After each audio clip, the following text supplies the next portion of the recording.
दो दिन जो है ये हो जाए। हाँ, आराम से क्या होता है मतलब कि हाँ डिटेल में थोड़ा सा उसको, हाँ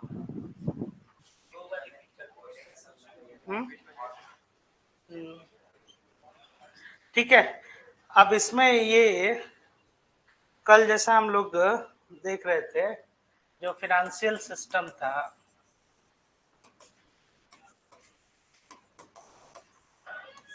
इसमें हम लोग जो देखे तो उसमें क्या था, banks,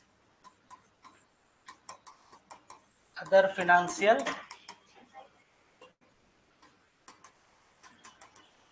institutions, NBFCs, non banking,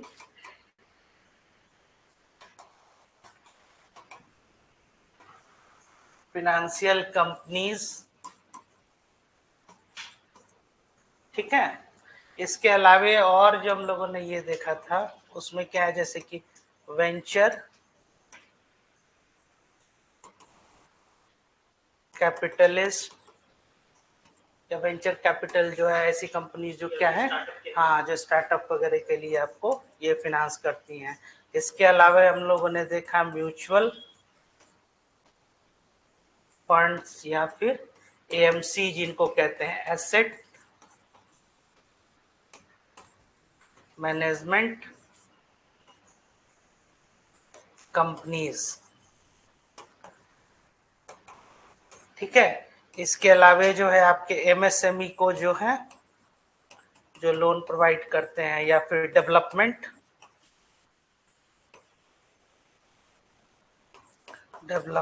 industrial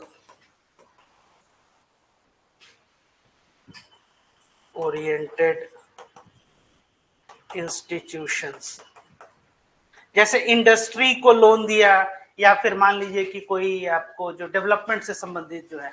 इसके अलावा और क्या हम लोगों ने देखा, जो सर्टेन रेगुलेटर्स हैं, रेगुलेटर्स में क्या हो गए, आरबीआई हो गया आपका, सेबी हो गया आपका,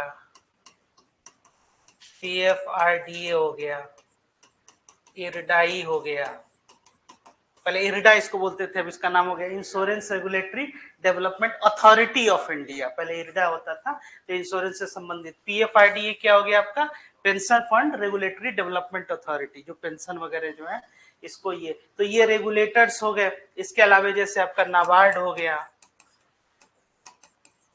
है ना।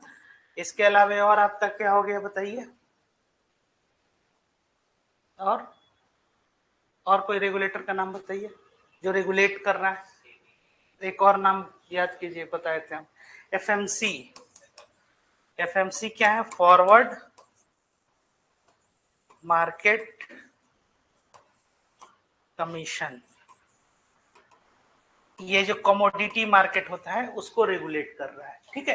तो ये जो पूरा आपका जो फिनेंशियल सिस्टम जो है, अब इसमें इसके अगर आप मूल में जाइएगा तो तीन तरह की एक्टिविटी जो है, बोरोइंग, लेंडिंग और इन्वेस्टिंग, ये सब कुछ जो है इसी के इर्द गिर्द है। या तो आप क्या कर रहे हैं, बोरो कर रहे हैं एक इंडिविजुअल डोमेन में या एक संस्था के तौर पे, और नहीं तो आप क्या कर रहे हैं, खुद आप कर्ज दे रहे हैं जैसे लेंड कर रहा है। और तीसरी एक्टिविटी क्या है, नहीं तो आप निवेश कर रहे हैं। निवेश का मतलब क्या है, that you are expecting some return, ठीक है। अब इसके साथ साथ जैसे कि विशेष तौर पे जब हम लोगों ने बैंक के विषय में देखा, तो बैंक के विषय में देखा तो बैंक में क्या है कि बैंकों ने क्या किया, जैसे कि एक फाइनेंशियल इंक्लूजन या बैंकिंग रिफॉर्म्स भी हम लोग जैसे देखे, नरसिम्हन कमेटी, या इसके और पहले अगर आप जाइएगा तो 1969 में जैसे नेशनलाइजेशन ऑफ बैंक था। तो ऑब्जेक्टिव ये था कि जो ऑनरशिप है वो किसके पास लिया जाए, तो गवर्नमेंट अपने पास लिया, और जैसे पब्लिक सेक्टर यूनिट्स या पब्लिक सेक्टर बैंक्स जो है, इनका क्या किया, एक रिफॉर्म्स किया गया, और इनको जो है आगे चल के, जैसे कि ये सीआरआर और एसएलआर ये बहुत ज्यादा मेंटेन करते थे। तो अब ये प्रॉफिटेबिलिटी एस्पेक्ट हम लोगों ने कभी नहीं देखा, क्योंकि आप लोग को मालूम भी होगा कि हम लोग क्या है कि इंडिया एक वेलफेयर स्टेट है, तो वेलफेयर स्टेट एक एस्पेक्ट है, लेकिन दूसरा एस्पेक्ट है कि जो फिनेंशियल इंस्टीट्यूशन या कमर्शियल जो इंस्टीट्यूशंस हैं, ये बैंक जो है वो क्या होता है, एक व्यवसायिक संस्थान होता है। इस बात को ध्यान में रखने की जरूरत है कि बैंक जो है ना वो क्या है, एक कमर्शियल इंस्टीट्यूशन है।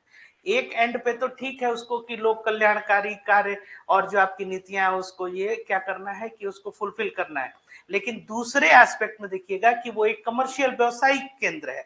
अगर वो प्रॉफिटेबल नहीं रहेगा तो वो क्या होगा, वो सस्टेन नहीं करेगा, और सस्टेन नहीं करेगा तो over the period of time क्या है, वो कोलैप्स कर जाएगा। तो इसी रिगार्डिंग जो है बैंकिंग रिफॉर्म जो है नरसिम्हन कमेटी जो है वो 1991 में आई, और वो ये कही कि जो कैश रिजर्व्स रेशियो या स्टैट्यूटरी लिक्विडिटी रेशियो, ये रिजर्व्स रेशियो जो है बहुत ज्यादा बैंक्स जो है वो क्या कर रहे हैं, मेंटेन कर रहे हैं। तो वो एडवांसेस जो है या लोन जो है वो कम कर पा रहे हैं। तो जब वो लोन कम कर पाएगा तो लोन का, जैसे कि बैंकों के लिए एसेट क्या हो गया, उनका जो लोन है, तो लोन जब वो कम कर पाएगा तो उस पर क्या हो जाएगा, लोन अगर नहीं कम कर तो वो कहां से बिजनेस करेगा। तो ज्यादा से ज्यादा वो लोग क्या करने लगे, बैंक्स जो है जैसे वेलफेयर वर्क में बहुत ज्यादा इन्वॉल्व होने लगे, गवर्नमेंट की जो पॉलिसी है उसको इम्प्लीमेंट करने में। तो इन्होंने रिफॉर्म्स दिया कि नहीं, इनको थोड़ा सा क्या है कि हैंड्स इनका थोड़ा सा मतलब जिसको बोलते हैं कि हाथ अब मतलब खोलने की जरूरत है, कि अब आप जो है व्यवसाय और प्रॉफिटेबल बनाइए। इसी कॉन्टेक्स्ट में और 1991 में इकोनॉमिक रिफॉर्म्स भी आया था। इकोनॉमिक रिफॉर्म्स उसमें है कि हर एक सेक्टर में आया, एग्रीकल्चर जैसे उसमें क्या है एक उसके बारे में कि थोड़ा सा ये छूता रहा, otherwise industry, banking sector, financial sector. और हम लोगों ने क्या किया, जैसे वहीं से इंडिया ओपन्स इट्स इकोनॉमी, तो वहां से हमने जैसे FIIs, FDIs और जितने यहाँ के जो संस्थाएं थी उसमें क्या है कि विदेशी निवेश जो है वो बढ़ा, और जो लाइसेंस राज है वो धीरे धीरे क्या किया गया, उसको एबोलिश कर दिया गया। ठीक है, तो और भी बहुत सारे सेक्टर्स में रिफॉर्म्स हुए। तो विशेष तौर पे अगर हम बैंकिंग की बात करें तो जैसे प्राइवेट बैंक्स, विशेष अगर आप देखिए आपका HDFC बैंक हो गया या और भी बहुत सारे बैंक जो है ये क्या हो गए, ये भी पैरेलली आ गए। तो अब लोगों के पास या जो भी निवेशक है या उसमें इन्वेस्ट करने वाला व्यक्ति है या बैंक का जो सर्विस जिसको लेना है, उसके पास क्या हो गया, एक विकल्प हो गया कि एक पब्लिक सेक्टर बैंक भी है और एक प्राइवेट सेक्टर बैंक भी है। आपको जहां जो है जो सूट कर रहा है आप वहां जाइए। इसके साथ साथ ये जो पब्लिक सेक्टर बैंक है इनके ऊपर भी एक दबाव बना कि अब मार्केट अब वैसा नहीं है, आपको कॉम्पिटिटिव बनना होगा। ठीक है ना, तो अब इनकी जो कार्यशैली है वो भी क्या हुई, वो चेंज हुई, है ना, मतलब कि जो इनका एक अपना जो एक वर्क कल्चर है वो भी चेंज हुआ। जैसे कि नॉर्मली क्या है कि जैसे कि एक गवर्नमेंट सेक्टर है उसमें एक माना जाता है कि एक स्थायित्व वाली बात हो गई है ना, तो ये उतने ज्यादा जो है मतलब ऐसा माना जाता था कि ये लोग बहुत ज्यादा प्रतिस्पर्धी नहीं है, जैसे कि एक नहीं होता, एक सेंस ऑफ सेचुरेशन आ गया।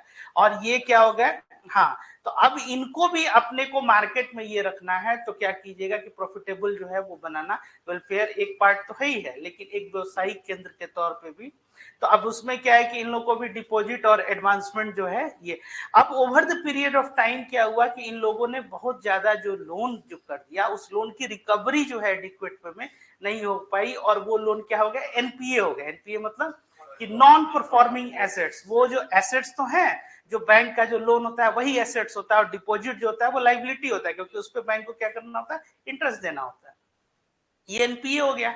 अब इस एनपीए की रिकवरी जो है ये कैसे की जाए, इसके लिए जो है कोई, अब जैसे सरफेसी एक्ट जो आया 2002, तो अब सरफेसी क्या था, securitisation and reconstructing financial assets जो है, अब इससे संबंधित ये जो इन्फोर्समेंट ये एक्ट जो आया, तो अब ये बैंकों को या फाइनेंशियल इंस्टीट्यूशंस को ये अधिकार देता था, एक स्टैट्यूटरी पावर देता था। स्टैट्यूटरी पावर मतलब एक वैधानिक तौर पे, ये मतलब उसका जो ऑर्डर आएगा वो क्या है, उसका एक लीगल इम्प्लीकेशंस है कि आप चाहें तो जो आपके जो जिन लोगों ने डिफॉल्ट किया है या जो आपसे क्या किए हैं, बोरो किए हैं आपसे लोन, उनके एसेट्स की आप क्या कीजिए कि ऑक्शनिंग कीजिए, एसेट्स को आप जब्त कीजिए, ऑक्शन कीजिए और अपना लोन जो है वो रिकवर कीजिए।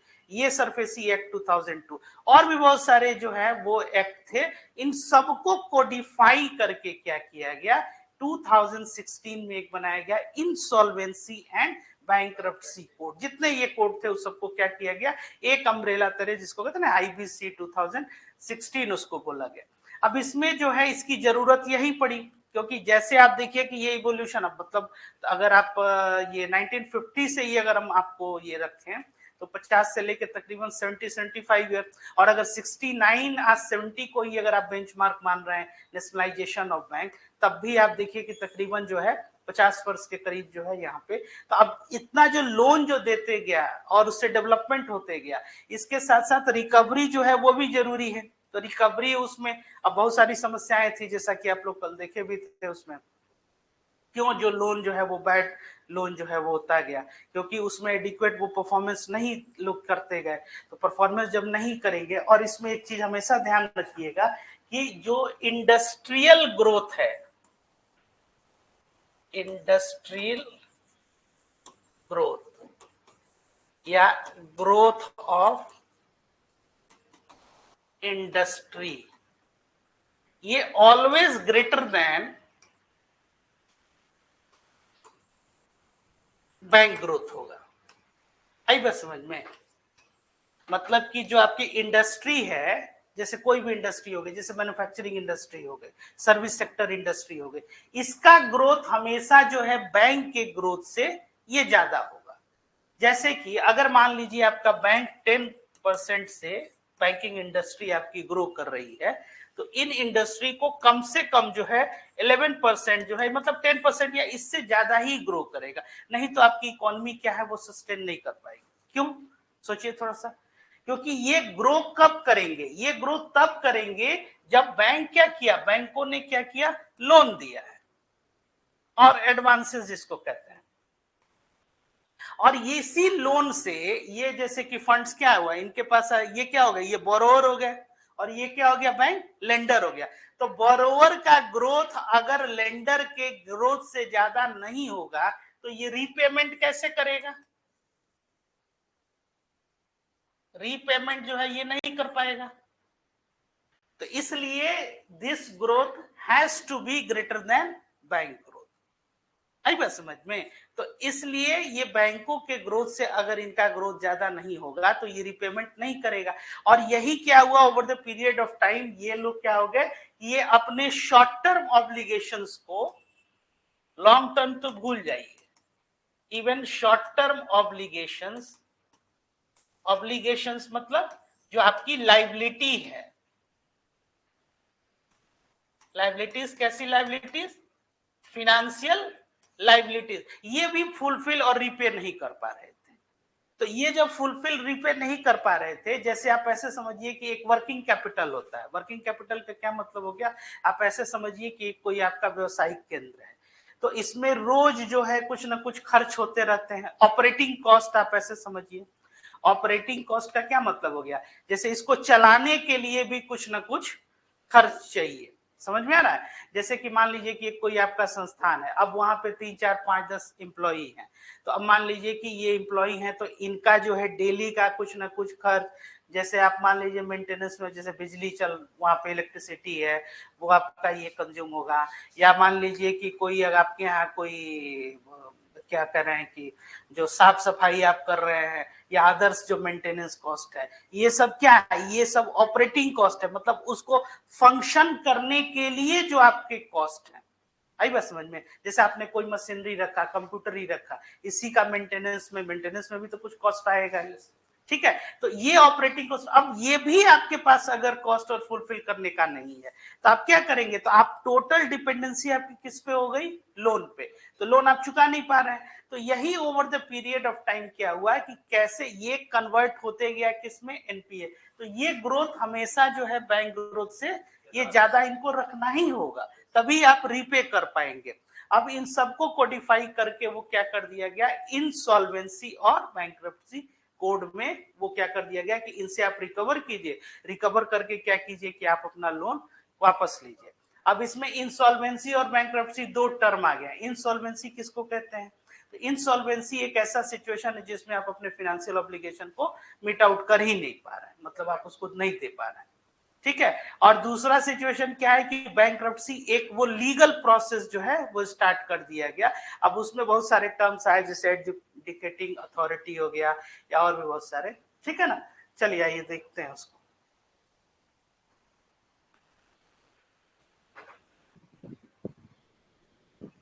अब इसमें क्या है,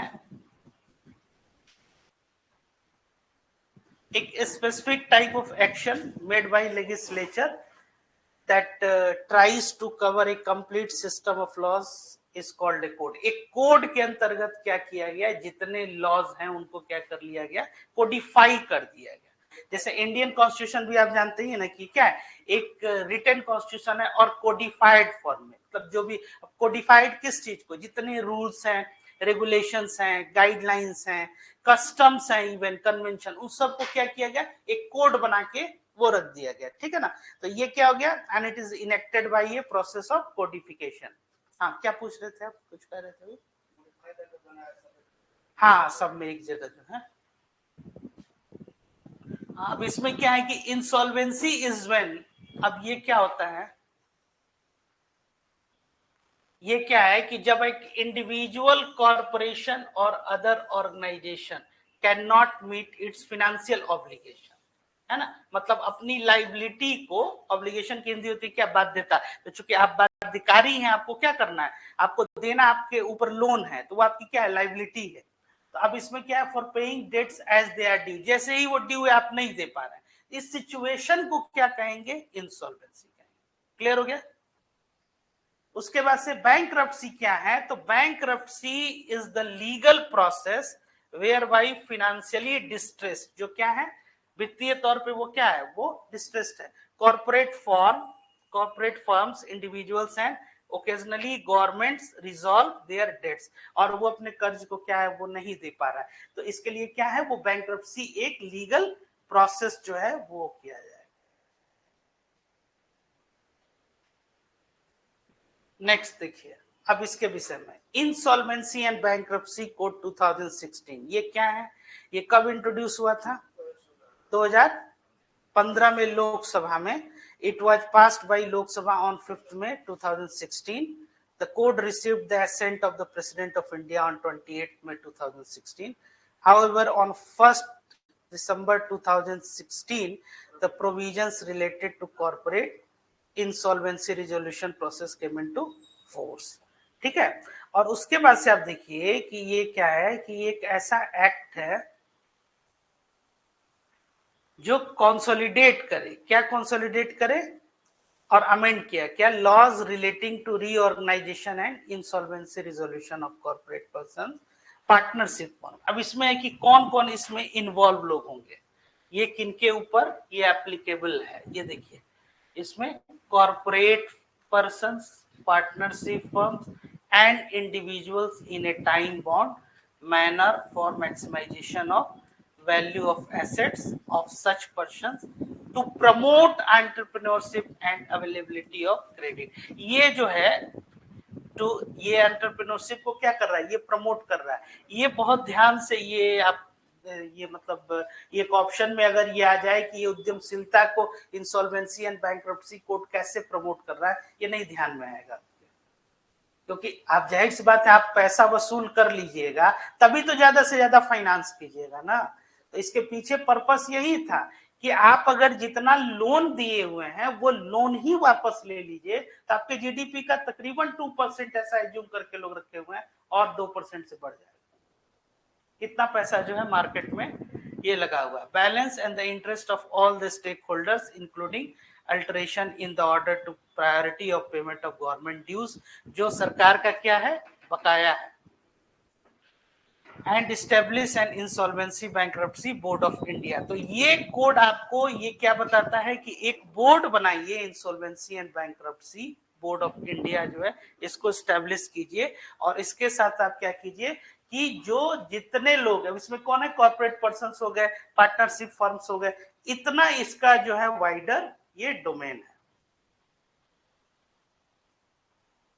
अब ये देखिए एप्लीकेबिलिटी, ये इंपॉर्टेंट है। अब इसमें क्या है कि ये एप्लीकेबल किसके लिए है, तो कोई भी कंपनी जो कंपनीज एक्ट के अंतर्गत 2013 के अंतर्गत जो है स्टैब्लिश है, ये उसके लिए ये क्या है, ये एप्लीकेबल है। इसके अलावा जैसा कि अभी हमने आपको बताया कि पार्टनरशिप फर्म्स और प्रायोरिटी, जो जितने आपके प्रोप्राइटरशिप जो होते हैं, ये सारे फर्म्स जो है इसके एम्बिट के अंतर्गत जो है ये आ जाएंगे। पर्सनल गारंटर्स, कॉर्पोरेट डेटर्स हो गए। इसके अलावा और क्या है कि सच अदर बॉडी, इनको यही आपके ऑप्शंस में आते हैं कि जैसे insolvency and bankruptcy code 2016, it is applicable for only companies which are registered under Companies Act 2013, but not for an individual, but not for a proprietorship. ठीक है, तो ये बहुत ध्यान में रहने की जरूरत है, इसीलिए ये जो इसका एप्लीकेशन जो है बहुत ज्यादा है। Any limited liability partnership incorporated under the limited liability partnership act 2008। ठीक है ना। अब इसका ऑब्जेक्टिव क्या था, ये ऑब्जेक्टिव था इसका, क्या क्या ऑब्जेक्टिव है, तो कंसोलिडेट करना है या अमेंड करना है, क्या जितने लॉज हैं, इसको चाहे तो आप लोग नोट कर लीजिए, ये ऑब्जेक्टिव जो है ये बहुत महत्वपूर्ण है। या आप ऐसे भी अगर कोई मतलब सब्जेक्टिव क्वेश्चंस में भी अगर पूछा जा रहा है कि मान लीजिए कि अब यही क्वेश्चन आ जाए कि over the period of time that the NPA has been considered and a problem in the development of Indian economy or especially for Indian banking system or financial system. So suggest some measures कि कैसे इसको कम किया जाए या फिर इसको क्या, तो उसमें आप ये बता सकते हैं कि इंसॉल्वेंसी एंड बैंक्रप्सी कोड जो है इसका एक ऑब्जेक्टिव क्या है कि कंसोलिडेट करना और अमेंड करना वेरियस लॉज को। ठीक है, और टू प्रमोट एंटरप्रेन्योरशिप, ये इसका एक ऑब्जेक्टिव है, इस चीज को ध्यान, और यही आपके ऑप्शंस में रहेंगे। अगर सिविल यूपीएससी में ये क्वेश्चन पूछ रहा है तो इसी में से 2-4 को उठा के, और क्या कर देगा, maximization of value of assets of person. ठीक है, to complete the insolvency resolution process, क्या है, एक समय, मतलब एक समय सीमा के अंतर्गत उसको ये करना है। और एडजुडिकेटिंग अथॉरिटी जो है ये क्या हो जाएगा, एनसीएलटी इसको बोलते हैं, नेशनल कंपनी लॉ ट्राइब्यूनल जो है, या corporate person date recovery tribunal जो है, फॉर्म्स और इंडिविजुअल, ये आपको ये बनाना है। ठीक है ना।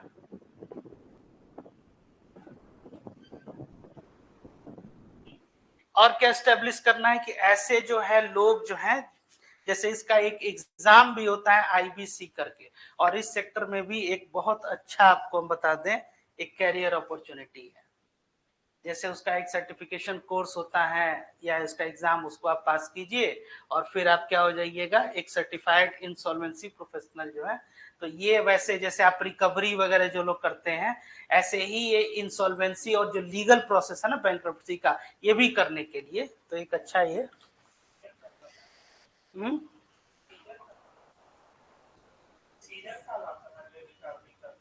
क्या कहलाता है, सीजर नहीं, वो दूसरा होता है,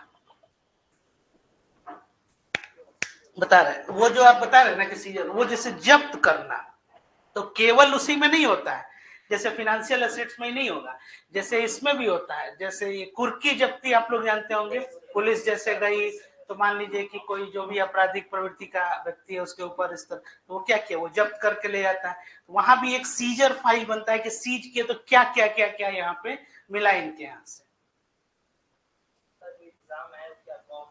हाँ, गवर्नमेंट बॉडी ही लेती है।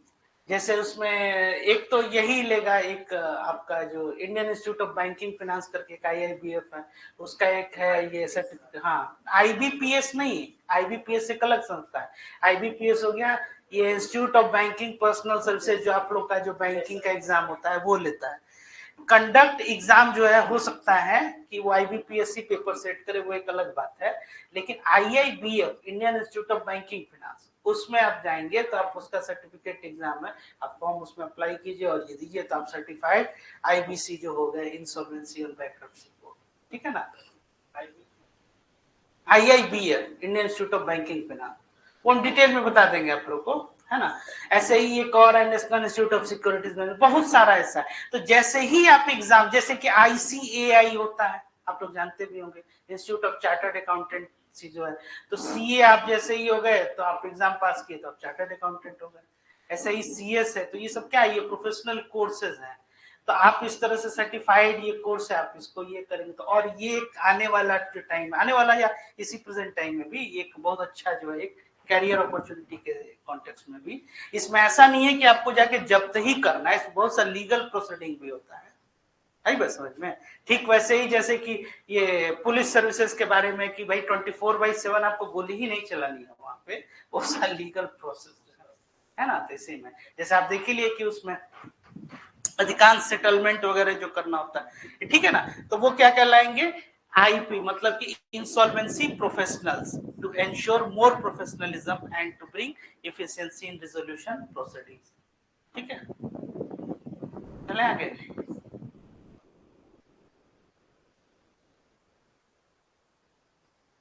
किसी भी इंस्टीट्यूशन का या कोई नया भी चीज है तो सबसे पहले यही पूछना है कि व्हाट, वो क्या है, फिर उसके बाद से ये क्यों बना, तीसरा कि उसका ऑब्जेक्टिव क्या है, ठीक है, फंक्शन क्या है, ड्यूटी क्या है, लिमिटेशन क्या है।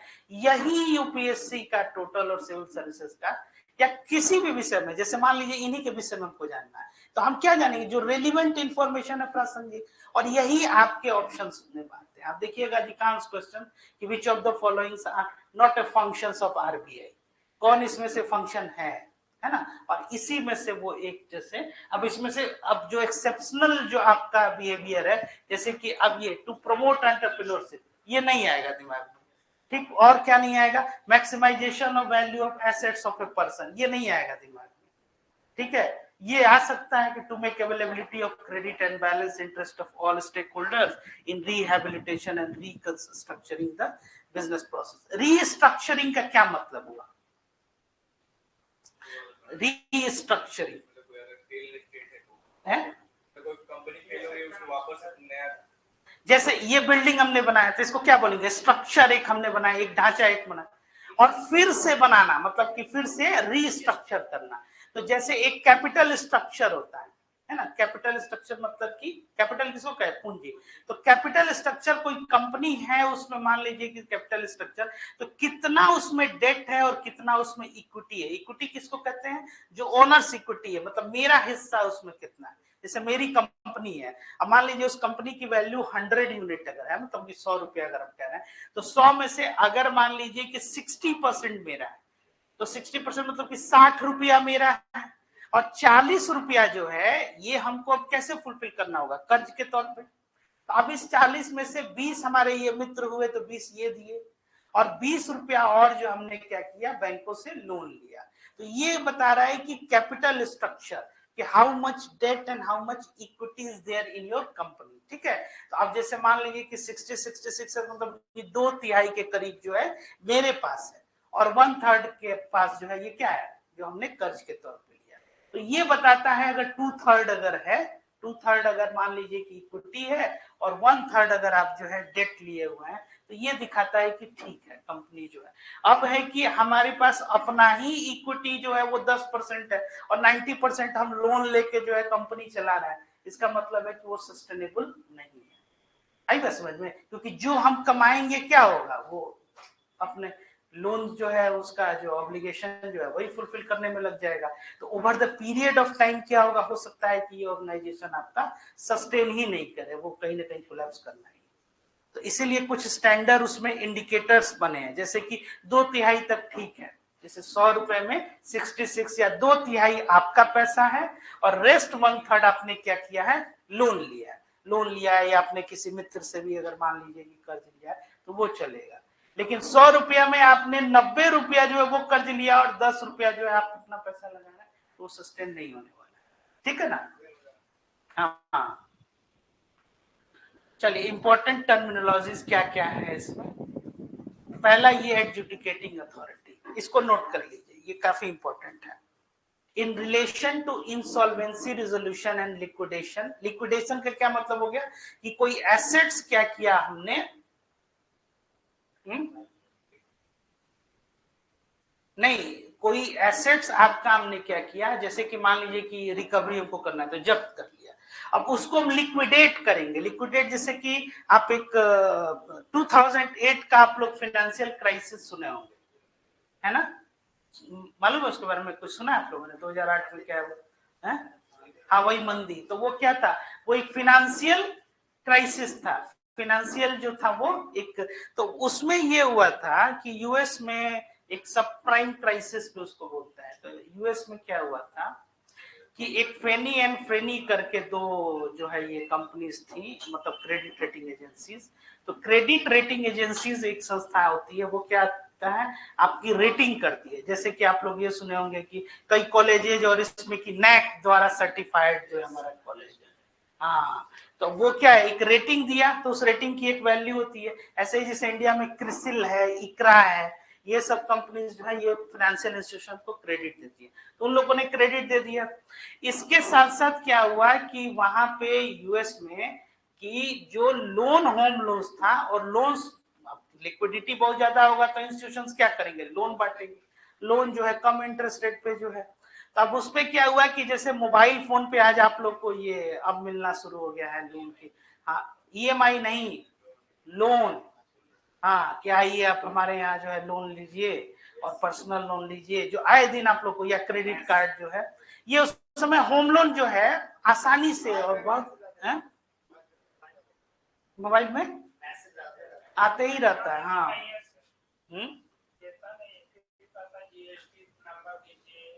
नहीं नहीं, दे देगा दे देगा, हाँ दे देगा, एक दो बार जो है उसको ठीक से बार्गेन कीजिए आप, अच्छा सा बढ़िया लोन दे देगा आपको।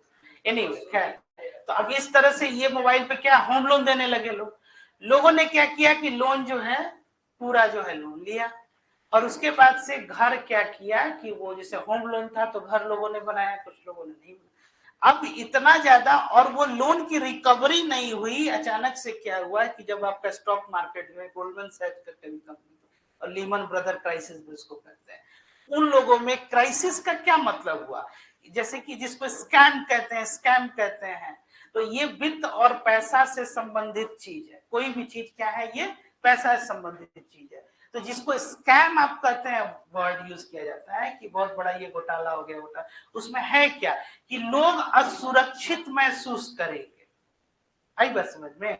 जैसे यही हमारे बहुत पुराने मित्र हैं, अब हमको कोई आपत्ति नहीं है, ये 5,000 10,000 हम भी इनको दिए, 2-3 हजार हम भी इनसे लेते रहे, एक वित्तीय ट्रांजेक्शन हुआ, कहीं हम लोग लिखा पढ़ी कुछ नहीं किए, ठीक है।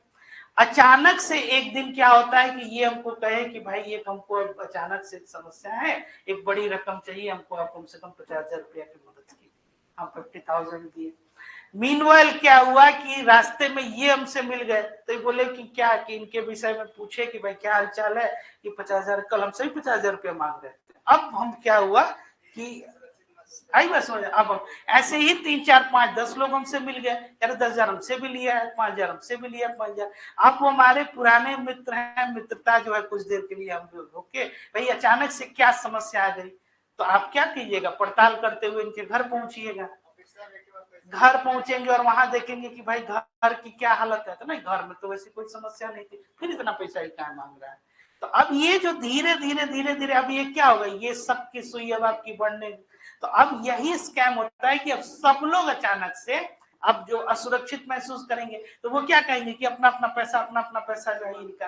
तो वो फाइनेंशियल इंस्टीट्यूशंस में भी यही होता है कि अरे इस बैंक में आपका खाता है, ये बैंक डूबने वाला है, किसको क्या मालूम है कि तो अचानक से सबको जब पैसा विड्रॉ कर लेगा तो क्या हो जाएगा, वो धीरे धीरे धीरे धीरे संस्था, और ये पूरा फाइनेंशियल इंस्टीट्यूशन चलता किस पे है, लिक्विड पे, लिक्विड मनी पे, मतलब कैश पे ही, पैसे पे ही तो चल रहा है। और सब लोग अगर अपना अपना पैसा लेते जाएंगे तो क्या हो जाएगा, इसी को क्रैश कहते हैं, जो नहीं कहते कि क्रैश कर गया है, किसको, हाँ वही जो क्रैश के जिसको कहते हैं ना, या बैंक, तो उसमें क्या है, नहीं नहीं वो जो कह रहे हैं वो इसी से मिलता है, क्या करना, करप्ट कर, क्रैश क्रैश कर रहा है, क्रैश जैसे कि प्लेन क्रैश कैसे कर रहा है कि तो टकरा, तो अब इसी को क्रैश करे कि सब कोई धीरे धीरे करप्ट तो आप कर रहे हैं कि जो जैसे आप गलत कोई प्रैक्टिस कर रहे हैं, है ना।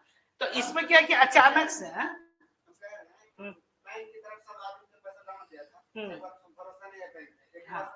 हाँ हाँ हाँ, तो हाँ वही ना बात कर रहे हैं। तो अब इसमें कि एक इंस्टीट्यूशन, बैंक करता क्या है, बैंक स्टार्ट में आपको बताए थे कि the institution which takes deposit for the purpose of loan, इनसे पैसा लिया और इनको लोन दिया, पैसा लिए तो इनको हमको देना है 6%, इनको लोन दिए तो लेना है हमको 10 से 12%, और बीच का जो मार्जिन है, तो आप जो देखते हैं बैंकों की अच्छी बिल्डिंग या उनके जो एम्प्लॉइज हैं इनकी सैलरी और अधिक जो भी जो उनका बैंक का खर्च है वो इसी से मेंटेन करते हैं, या इसी से उनका एक्सपेंशन ग्रोथ भी है। समझ में आ रहा है? अब लोग बैंक के पास गए कि नहीं साहब आप हमारा पैसा दो, हमको भरोसा नहीं रहा, और बैंकों के पास वो नहीं है, तो अब वो बैंक का क्या हो जाएगा, और अगर वो इन्वेस्ट किए हुए हैं तो इसका क्या हो जाएगा, नाम खराब होना जिसको कहते हैं ना कि ब्रांड खराब, तो धीरे धीरे धीरे धीरे धीरे धीरे क्या हो जाएगा कि उसके जैसे कि share price, market share price वो भी कम हो जाएंगे। और मार्केट प्राइस, कैपिटल मार्केट क्या है, कल ही हम लोग बताए थे, ये एक तरीका होता है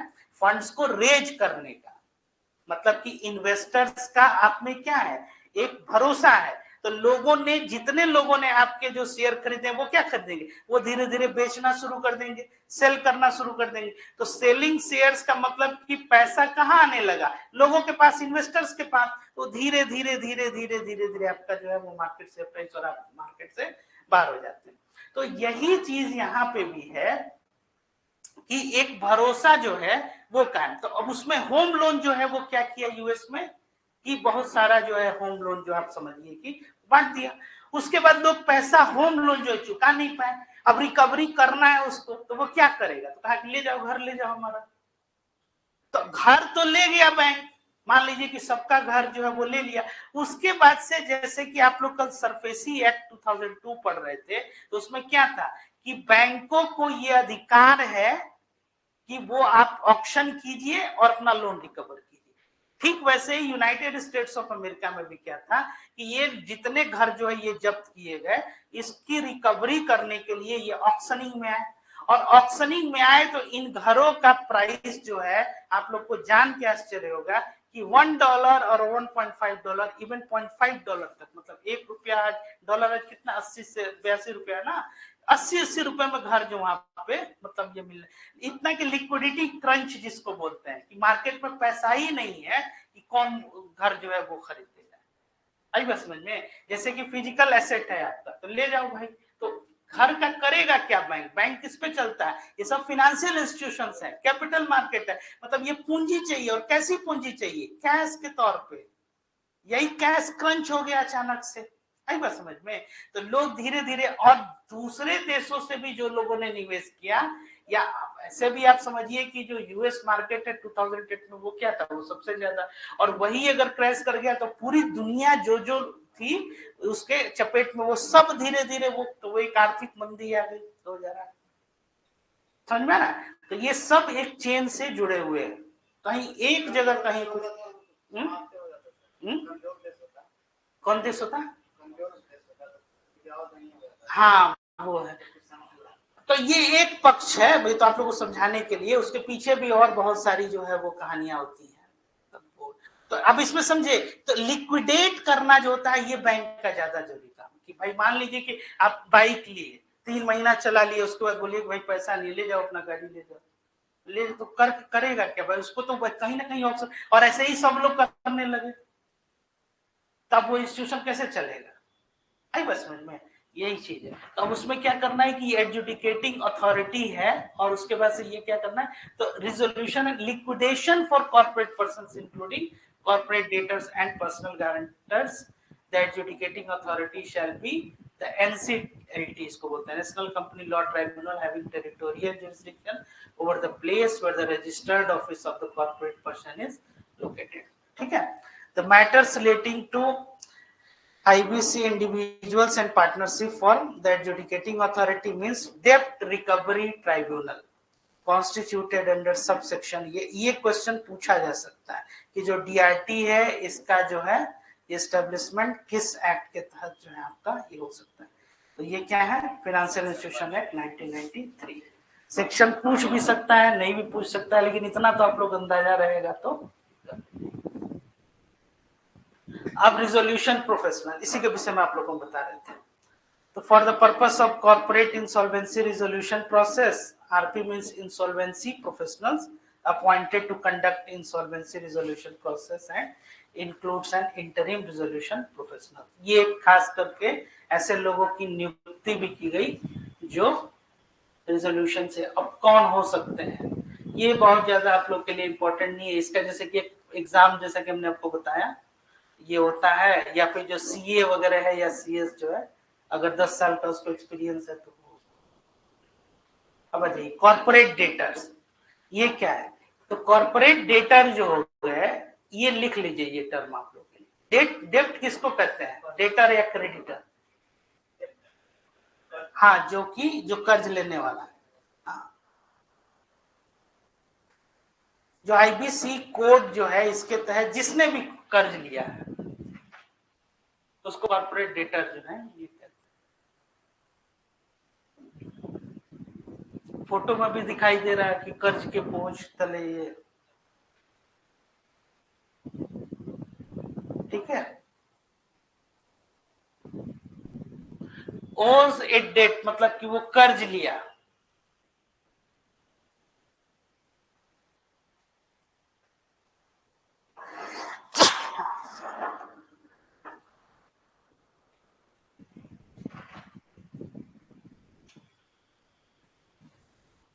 अब क्रेडिटर क्या है, अब क्रेडिटर कौन हो गया, तो फिनेंशियल क्रेडिटर, ये सब टर्म्स जो हैं इस एक्ट के अंतर्गत आपके कोड के अंतर्गत है।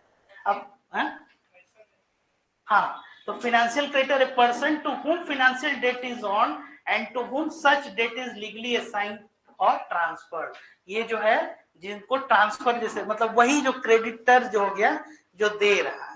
और फिनेंशियल डेट के अंतर्गत क्या आ जाता है ये लिख लीजिए आप लोग कि उसमें लोन्स आ गए, वर्किंग कैपिटल लोन्स हो गए, non fund based limit such as bank guarantee, bank guarantee भी जो होता है वो क्या होता है एक तरह का वो फाइनेंशियल डेट होता है, बॉन्ड्स हो गया, नोट्स हो गया, डिवेंचर्स हो गए, लोन स्टॉक और इसी तरह का कोई भी सिमिलर इंस्ट्रूमेंट जो है ना, अगर आपने कोई लीज पे ले रखा है, हायर कर लिया है कोई, है ना, ये सब जो है आपके क्या हो जाएंगे ये फाइनेंशियल क्रेडिटर। अब इसी में एक ऑपरेशनल क्रेडिटर हो गया, ऑपरेशनल क्रेडिटर किसको कहते हैं, तो a person claiming in respect of provision of goods और services including employment or a debt in respect of the repayment of dues arising under any law or the time being in force payable in the center। अब इसको operational creditors जो है ये कहेंगे।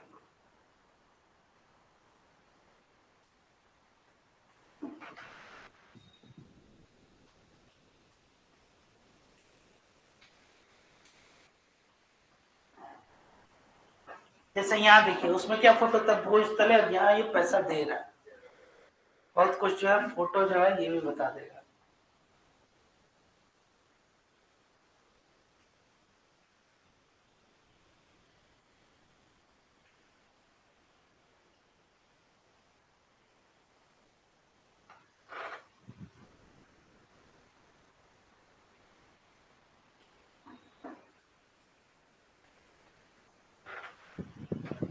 ठीक है, अब देखिए ये कमेटी ऑफ क्रेडिटर्स हो गई, इसमें क्या है तो जितने आपके जो फाइनेंशियल क्रेडिटर्स हो गए ये सब उसके अंतर्गत ये आ जाएंगे। अब इसमें जैसे कि क्या है कि the committee of creditors shall comprise all financial creditors of the corporate debtor, है ना। अब इसमें क्या है कि ऑथराइज रिप्रेजेंटेटिव जो है, तो if it is a related party of the corporate debtor shall not have any right of representation, participation और voting। और इसमें क्या है कि एक कमेटी जो है वो इसका क्या हो जाएगा ये गठन जो है ये किया जाएगा। अब इसमें ऑथराइज जो रिप्रेजेंटेटिव है, अब इसमें कोई व्यक्ति फिनेंशियल क्रेडिटर भी है और ऑपरेशनल क्रेडिटर भी है, तो ऐसा व्यक्ति क्या है shall be a financial creditor to the extent of financial debt on। अब ये तब तक है जब तक क्या वो कर्ज जो है वो लिए हुए है फिनेंशियली जो है, ठीक है। अब है कि कौन इनिशिएट करेगा इस पूरे प्रोसेस को, ठीक है, यही होता है आपका कॉर्पोरेट इंसॉल्वेंसी रेजोल्यूशन प्रोसेस। अब इसमें क्या है कि corporate debtor itself financial creditor और ऑपरेशनल क्रेडिटर, बताइए तो कैसे होगा, ये एक तरह का एक सर्किल जो है ये बन गया, कैसे होगा इंसॉल्वेंसी रिजोल्यूशन प्रोसेस कैसे होगा, जो कर्ज लिए हुए हैं और जो फाइनेंशियल क्रेडिटर है जिसने कर्ज दिया है, और फिर वही फाइनेंशियल क्रेडिटर ऑपरेशनल क्रेडिटर भी हो सकता है। तो अब जैसे कि आईपीसी वो जो ये प्रोफेशनल्स हैं वो क्या करेंगे, वो पहले इनिशिएट करेंगे कि आपका जो कर्ज है उसका क्या कीजिए आप कैसे चुकाएंगे, प्रोसेस बताएंगे, और उसके बाद से फिर तो ये क्या हो जाएगा कि डेटर्स जब तक जो है ये अपना लोन चुकाएगा नहीं तो क्रेडिटर्स जो है वो लोन कहाँ से देगा? तो इसीलिए ये क्या बनाता है, एक पूरा विशेष सर्किल जिसको बताते हैं। आई बात समझ में? कॉज एंड इफेक्ट जिसको कहते हैं कि वही उसका कारण होगा और वही उसका क्या हो जाएगा, उसका इफेक्ट भी हो जाएगा, प्रभाव भी हो जाएगा। तो अब जो फाइनेंशियल क्रेडिटर है वो क्या कर रहा है, वो लोन दे रहा है। तो लोन दे रहा है और ये लोन जो है ये चुका नहीं पा रहे हैं, इसलिए आपको जो है एक रिजॉल्व करने के लिए क्या किया जा रहा है, एक सॉल्वेंसी रिजोल्यूशन प्रोसेस जो है। अब ये इसमें फिर वही जो है आपका एक इनिशिएशन कैसे जो है, अब ये आप लोग के लिए बहुत ज्यादा, फिर अब आप लोग आ जाइए इस पे।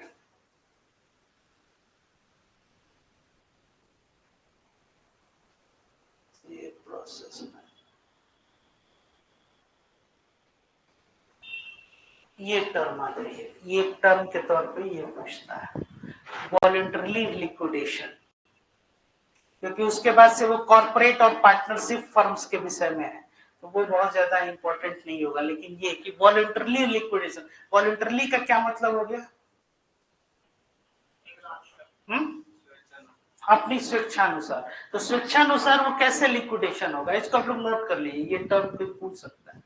ए corporate person who intends to liquidate, जो क्या है उसका एक लिक्विडेट करने का क्या है, एक इंटेंशन है, और liquidate itself voluntarily and has not committed any default may initiate voluntarily liquidation proceedings. The purpose of a voluntarily liquidation is to terminate a company's operation, wind up its financial affairs, and dismantle its corporate structure in an orderly fashion while paying back creditors to their assigned priority.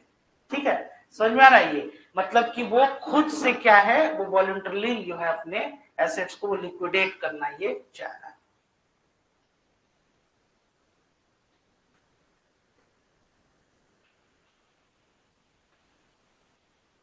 थोड़ा सा technical ये जो है ये topic है, लेकिन इसमें अब है?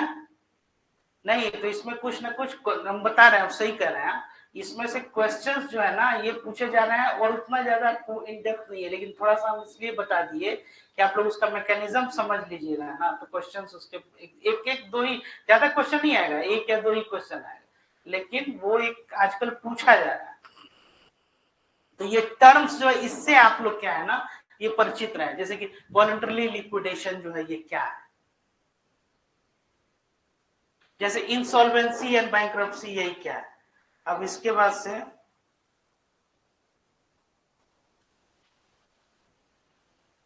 एनसीएलटी हो गया था ना, एक ये बस देख लीजिए लास्ट वाला, इसके बाद क्वेश्चंस करते हैं। The insolvency resolution and bankruptcy for individuals and partnership firms, तो ये क्या बता रहा है, तो the provisions of the insolvency bankruptcy, ये partnership और individual firms के लिए, individual के लिए कैसे ये होता है, तो अब ये shall apply to partnership firms, proprietorship firm and individuals. An individual or partnership firm can also initiate the insolvency resolution process where the amount of the default is not less than 1000 रुपी, मतलब 1000 से ये कम नहीं होना चाहिए individual domain में। ऐसा नहीं है कि 500 रुपया लेके चला गया उसके लिए पूरा कमेटी और ये सब बना दो। हाँ, तो हालांकि ये भी थ्योरेटिकल पोजीशन ही है कि वो अमाउंट 1000 से कम नहीं हो, 1000 तक वो नहीं करते हैं लोग, मतलब व्यवहारिक स्तर पे आप भी समझ रहे हैं। और प्रोवाइडेड दैट सेंट्रल गवर्नमेंट में बाय नोटिफिकेशन स्पेसिफाई, तो ये जो था आपका ना ये पूरा आईबीसी कोड जो है, इसमें और भी बहुत सा चीज है लेकिन वो आप लोग के पर्पस का नहीं है, क्योंकि वो ज्यादा जो है वो टेक्निकल। कोई क्वेश्चन हो इससे रिलेटेड तो आप लोग पूछिए, तो फिर नहीं तो फिर आगे हम क्वेश्चंस करते हैं।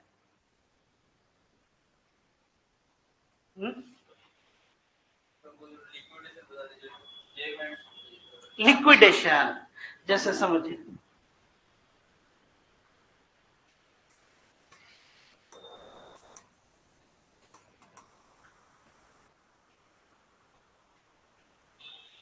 जैसे ऐसे समझिए, लिक्विड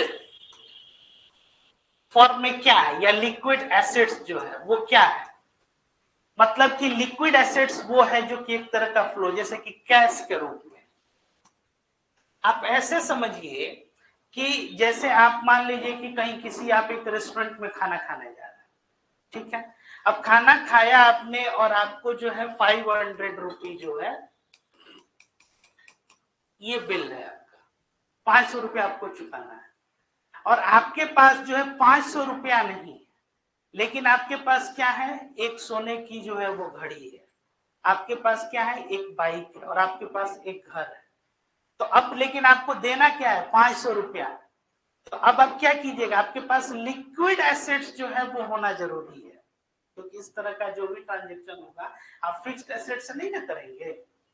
ऐसा थोड़ी कि आप खाना खा के आए तो कहे कि ये सोने की घड़ी है, इसकी कीमत जो 5,000 रुपया ये रख लो, बाकी 500 रुपया मेरा अपना लेके और 4,500 रुपया मेरा लौटा। पॉइंट। तो बैंकों को क्या करना है कि बैंक किस पे चल रहा है, लिक्विड एसेट कैश पे।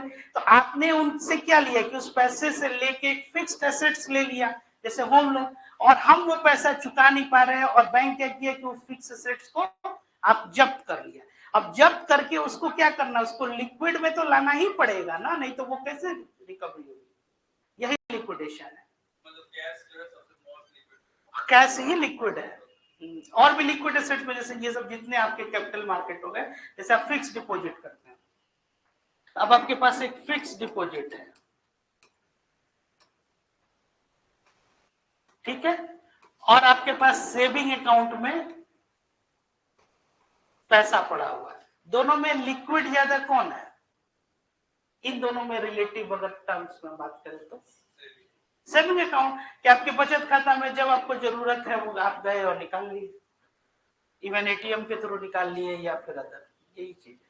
जैसे आपके पास मान लीजिए डिमांड ड्राफ्ट है और चेक है, कौन लिक्विड हुआ ज्यादा,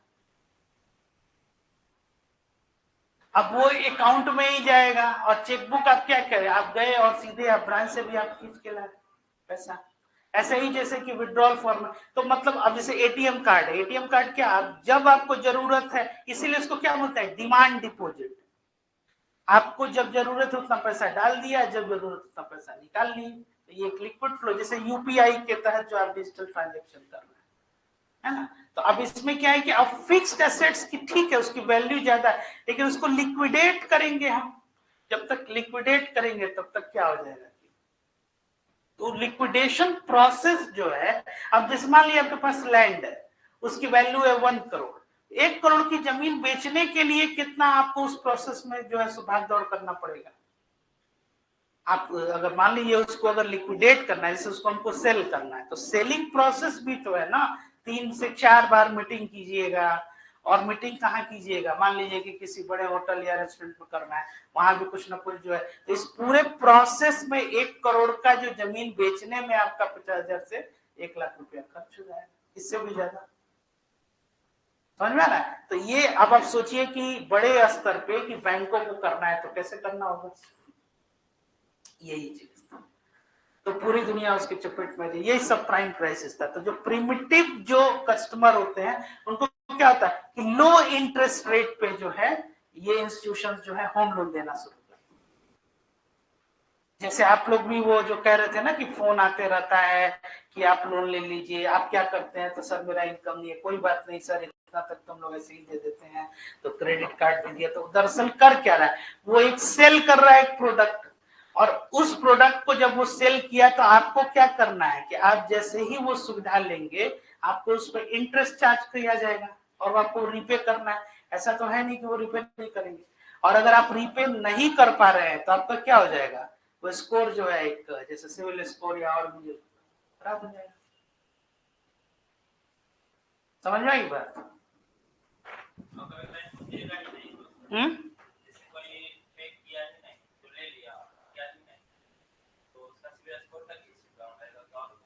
और भी एक्शन पैसा आपसे वसूलेगा नहीं,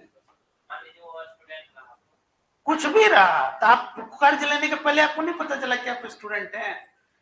ये तो वही बात हो गई ना कि हमको कोई कल होके कहे कि सर आप क्या कर रहे हैं, चलिए एक मर्सिडीज आपको ले लेते हैं, लोन ले लीजिए, तो हमको अपना फिनेंशियल जिसको कहते हैं ये क्या बोलते हैं कि स्तर हमको नहीं मालूम है कि भाई अब कहाँ है। ये कौन सा, कोई तो बच्चा वाला क्वेश्चन आप पूछती है। हाँ? समझ में आ रहा है ना। हम अगर बड़े मॉल में जा रहे हैं, जैसे कि यहाँ पे बहुत सारा होटल्स है, अब एक होटल है वो ले रहा है, मान लीजिए कि एक दिन वहां रुकिए तो 10,000 रुपया, दूसरा होटल 5,000, तीसरा 2,000 और 1,000, कहीं लॉज में गए तो 200-300 रुपया भी ले लिया। तो ये इसी को तो बाजार बोलते हैं ना, कि हर रेंज का है। हम अपना रेंज जानते हैं कि चलो भाई हम 1,000 वाले में रह सकते हैं, कोई परेशानी नहीं है। अब वो कह रहा है कि भाई 10,000 11,000 जो आप बड़ा जो मौर्य होटल में क्यों नहीं रुक रहे हैं, तो भाई कहाँ से रुकेंगे। सबको अपना एक वित्तीय जो है, इसीलिए तो इसको फाइनेंस बोला गया ना। तो उस एक अपनी क्षमता भी तो पता होनी चाहिए ना, यही चीज है। लोन आप लिए तो वसूलेगा कैसे नहीं, उसका वही काम है। उसको अगर मान लीजिए भाई जिसको अपना सामान बेचना है वो क्या कहेगा कि इससे बेहतर कोई दुनिया में प्रोडक्ट ही नहीं है। ये तो आपको तय करना है अपने बुद्धि विवेक को ना, ये भी तो एक फाइनेंशियल प्रोडक्ट ही तो है ना। वो तो बेचने जा रहा है, तो आपको तय करना है कि आपकी आय कितनी है और इस तरह से है। ज्यादा लोन लेने पे नहीं बच सकता।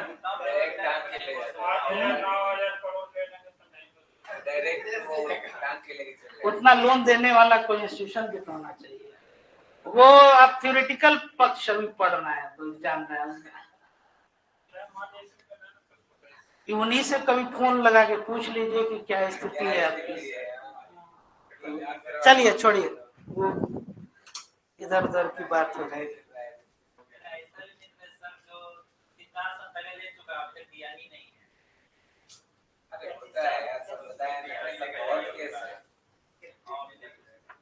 क्या कितना लोन लिए है, किस बैंक से लिए? हाँ HDB फाइनेंशियल सर्विसेज, हाँ बताइए। कितना लोन लिए, पर्सनल लोन में कितना लिए हैं? तो अब 40,000 लोन जो है और कितना चुकाए होंगे? ये हो ही नहीं सकता है। एक बार भी, 2 बार भी नहीं दिया। हाँ तो तकरीबन जितना दिया होगा ना उतना बैंक को वसूल लिया होगा। तो 40,000 जो है, 40,000 का ही तो वसूला होगा, वो 80,000 रुपया, तो 35-40 इनका वो ले गया होगा, वो आप निश्चिंत रहिए। दूसरी बात की वो एक सेटलमेंट भी वो करवा के, और इनको दूसरे जगह कहीं भी लोन भी नहीं मिलेगा। हाँ, तो फिर तो कौन नुकसान में हुआ? क्रेडिट स्कोर उनका ये खराब हो जाएगा। हाँ, वो आप निश्चिंत रहिए। वो बहुत बड़ी संस्था है HDFC के, वो सब्सिडरी है वो। चलिए छोड़िए, ये सब इथिकल प्रैक्टिसेस जो है ये जरूरी होता है। इसीलिए कभी भी जब भी लोन वगैरह जो लेना हो, खासकर शुरू से यही मतलब ये रहा है कि आप कर्ज लीजिए और उसको समय से चुकाइए। Taking loan is not bad, मतलब कर्ज लेना जो है वो बुरी बात नहीं है। Not repaying at time that is bad in the world of finance. कर्ज लेना, आपको बिजनेस एक्सपेंड करना है तो पैसा चाहिए, कैसे करेंगे, लेकिन ये नहीं है। लेकिन इसीलिए taking loan is not bad, not repaying at time that is bad. तो ये आपकी क्या है, क्रेडिट लिमिट जो है वो खराब होगी, बाकी और चीज।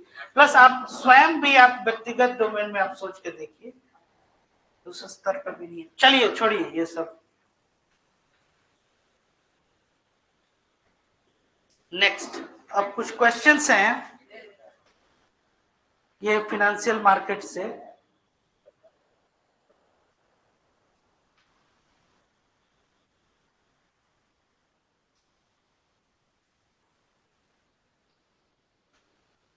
चलिए ये कुछ क्वेश्चंस हैं, इसको करते हैं।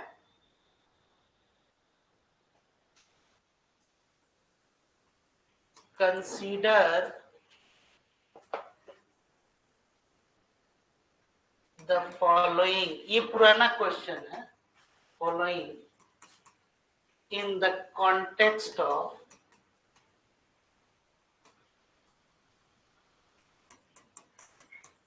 SEBI securities exchange board of India. कौन कौन से इसमें स्टेटमेंट आपका ये सही है? पहला, रेगुलेट द कैपिटल मार्केट। दूसरा, रेगुलेट म्यूचुअल फंड्स। तीसरा, checking insider trading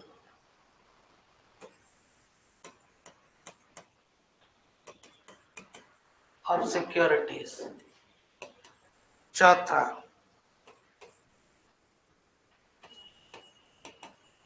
deciding marginal standing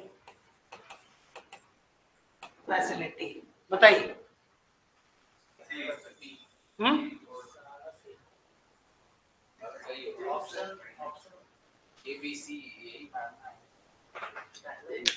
नहीं, एक से ज्यादा भी सही है।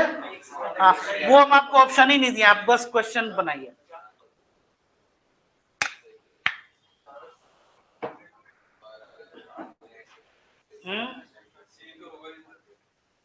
सी फर्स्ट सही है, ठीक है, और सेकंड भी सही है, थर्ड सही पहले बता ही दिए हैं। चौथा आप लोग समझ रहे हैं ऑप्शन क्या है?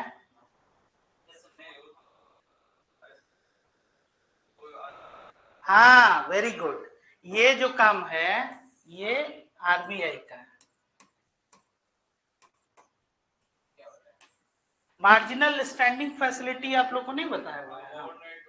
हाँ, उसमें जो है वो मॉनेटरी पॉलिसी का एक ये भी एक टूल होता है, जिसमें जैसे एक एलएएफ था, repo reverse repo rate, open market operation और reserve ratio, policy rates, bank rate, वैसे ही एमएसएफ था। ये काम किसका है? रिजर्व बैंक ऑफ इंडिया का। अब यहीं से देखिए, सेबी का इसमें से क्या फंक्शन है? तो कैपिटल मार्केट को रेगुलेट करना।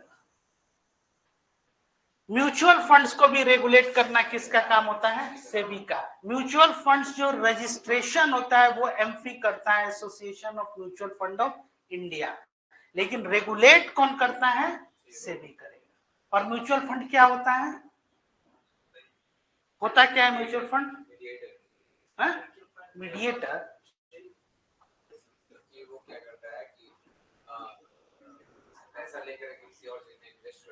हाँ, नहीं, उससे वो पैसा कमाता है, तो इसमें मतलब म्यूचुअल फंड क्या हुआ? एक पुलिंग ऑफ एसेट्स हुआ है ना, और ये क्या हो गया? ये फंड हाउसेस हो गए, या फिर आपके क्या हो गया? ये एसेट मैनेजमेंट कंपनीज भी जो हमने बताया कि और क्या करते हैं, जैसे कि पोर्टफोलियो मैनेजमेंट सर्विसेज जो है, पीएमएस जो है, ये आपको। तो म्यूचुअल फंड बेसिकली क्या हो गया कि छोटा छोटा जैसे कि लोगों से ये क्या किया, ये पैसा जो है या इंस्टीट्यूशन से जो है ये फंड्स लिया और उसको क्या किया? ठीक है, क्लियर हो गया? चलिए नेक्स्ट।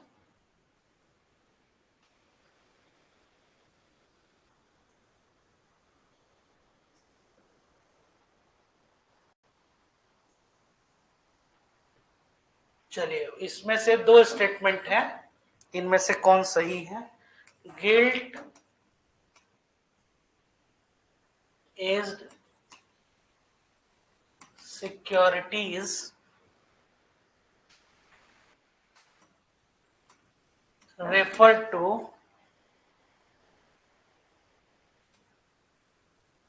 मार्केट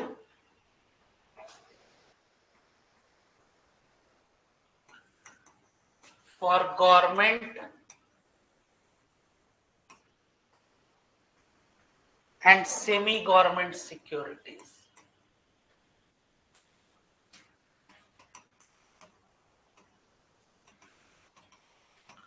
ठीक है, दूसरा स्टेटमेंट, सेमी गवर्नमेंट सिक्योरिटीज, थोड़ा इसमें और जोड़ दीजिए, बैक्ड बाई द आरबीआई। ठीक है, और सेकंड स्टेटमेंट है आपका, द सिक्योरिटीज traded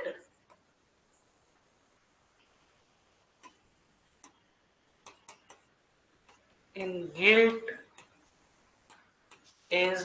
securities,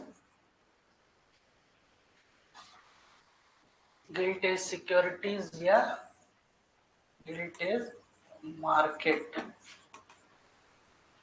है ना, are comparatively more volatile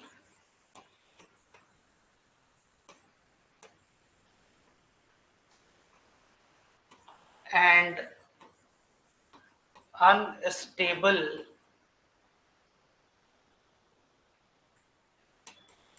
in the return and the yield. कौन सा स्टेटमेंट इसमें से सही है?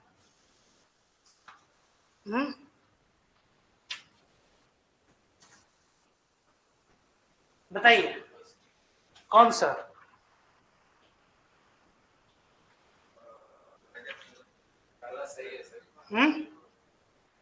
फर्स्ट स्टेटमेंट सही है। गिल्ट एज सिक्योरिटीज पहले होता क्या, पहले इसको समझिए। जो गवर्नमेंट सिक्योरिटीज में आप क्या करते हैं, जो निवेश करते हैं, ठीक है, तो स्टेटमेंट पहला क्या है, gilt as securities refer to the market for government and semi government securities backed by the RBI. ये स्टेटमेंट सही स्टेटमेंट है, इसको नोट भी कर लीजिए आप लोग, यही डेफिनेशन भी हो जाएगा आप लोग का। क्या हो गया, कुछ पूछ रहे हैं क्या? हाँ, तो इसको नोट ही कर लीजिए आप लोग।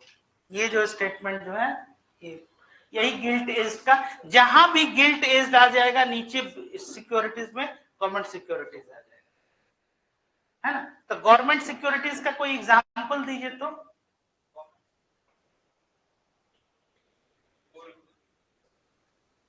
अरे गोल्ड के पीछे काहे पड़े हुए, कुछ उससे निकलिए गोल्ड से। हाँ, कौन ट्रेजरी बिल कौन बोला है? हाँ ट्रेजरी बिल सही है, तुक्का सही हो गया नहीं? अच्छा जानते थे, बहुत अच्छी, गुड। Treasury bills. और दूसरा स्टेटमेंट क्या है?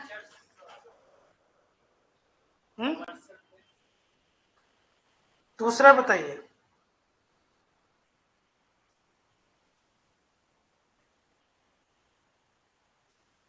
सेकंड वाला, the securities traded in gilt-edged market are comparatively more volatile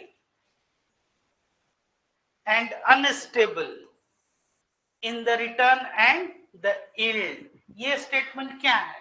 ये स्टेटमेंट गलत है। इसलिए गलत है क्योंकि गवर्नमेंट सिक्योरिटीज सरकारी, जैसे सरकारी नौकरी के पीछे लोग क्यों भाग रहे हैं? हाँ बस यही उसका आंसर है। ये क्या है, स्थायित्व तो है ना। और इसमें क्या है कि जैसे कि गवर्नमेंट सिक्योरिटीज भी उसका एक रिटर्न क्या है, एक नियत जैसे कि कांस्टेंट है। यहाँ भी क्या है कि अब जैसे द सिक्योरिटीज, एक minute, the securities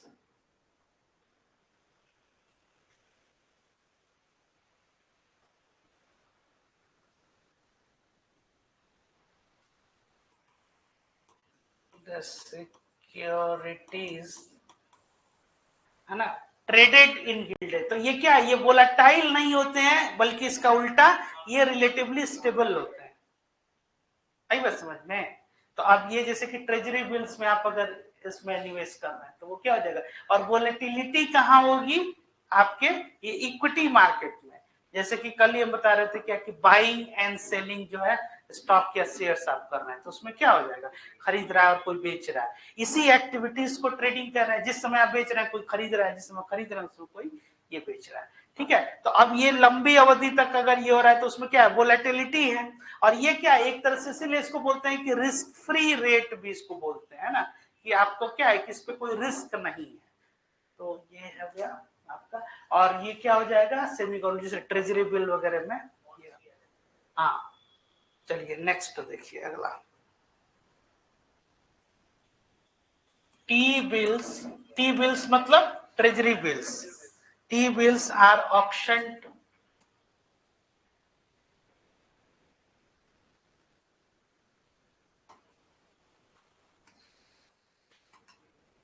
are auctioned by the SEBI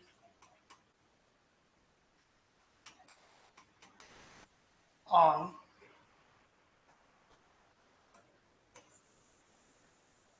behalf of the central government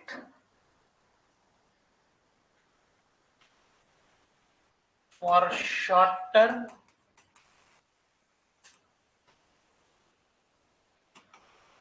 borrowing purposes। ये स्टेटमेंट 1 है। स्टेटमेंट 2 देखिए, T bills can be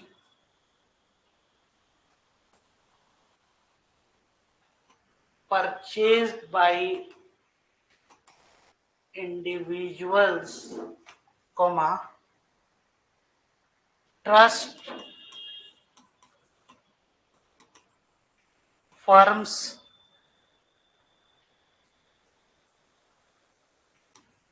and commercial banks. बताइए इसके विषय में।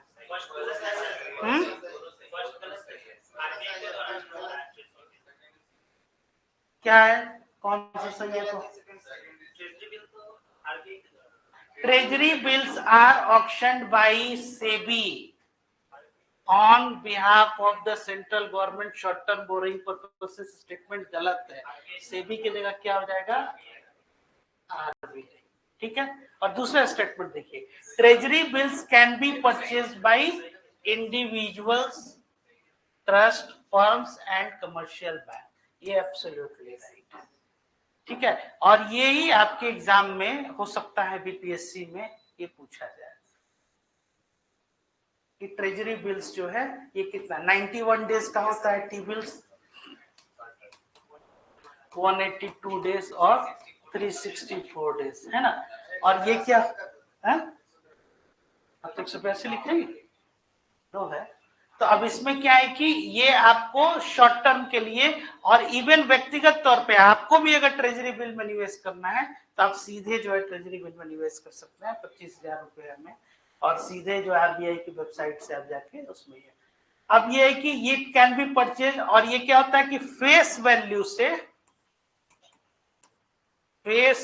से डिस्काउंट रेट पे, ये ध्यान दीजिएगा, ये पूछा मतलब डिस्काउंट रेट पे क्या है आपको, ये इसको आप खरीद सकते हैं।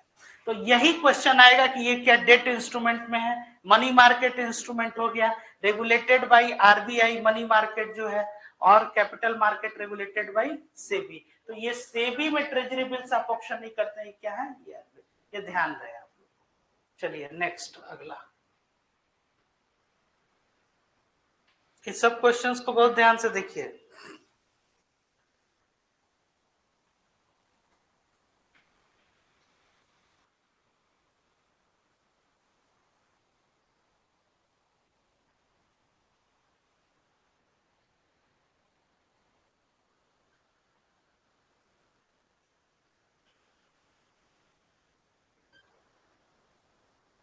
एक क्वेश्चन है यूपीएससी 2021 का, ये ध्यान दीजिए।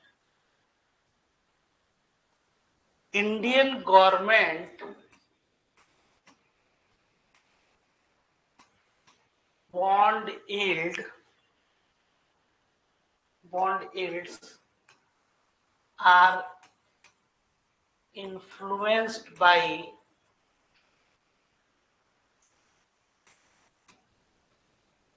which of the following? ये यूपीएससी 2021 का क्वेश्चन है। ठीक है, क्या है? ऑप्शन सॉरी ऑप्शन वाला बाद में, actions of US Fed reserve.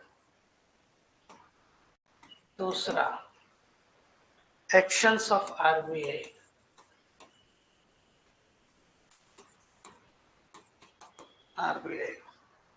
inflation and short term interest rates,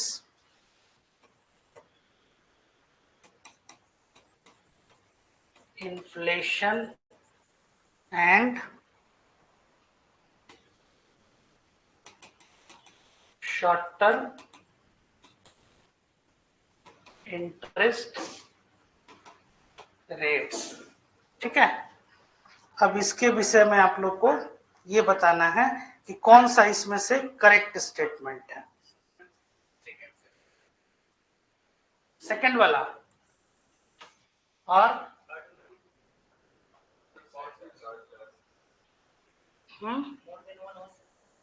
बिल्कुल हो सकता है।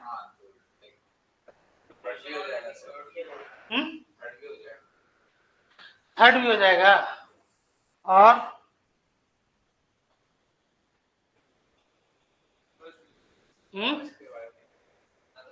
बिल्कुल हो जाएगा। वर्ड सुनिए, इन्फ्लुएंस्ड बाय, बिल्कुल, अब मार्केट सब जुड़ा हुआ है। अच्छा दूसरी बात देखिए, जब ये बॉन्ड प्राइस है, बॉन्ड प्राइस ये भी जो है ये आपके इंटरेस्ट रेट का इनवर्स प्रोपोर्शनल होता है। अगर इंटरेस्ट रेट को आप बढ़ाइएगा ना तो क्या हो जाएगा, बॉन्ड प्राइस आपका ये डाउन हो जाता है। इस चीज को ध्यान में रखिए।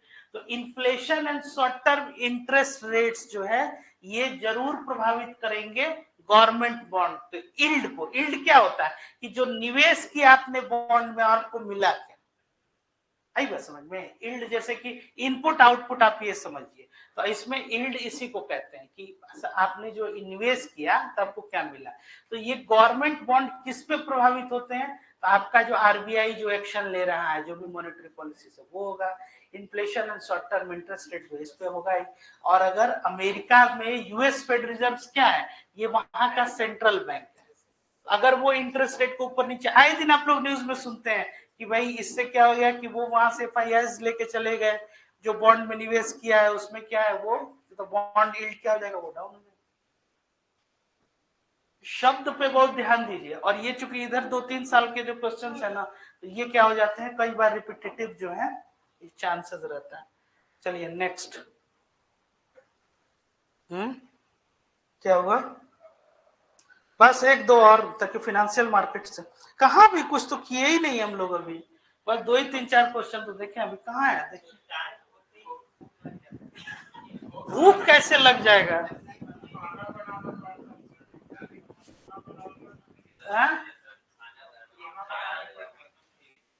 खाना तो बनाना पड़ेगा, तो उसका कोई शॉर्टकट कोई उपाय ढूंढिए कुछ दिन, एग्जाम है तब तक।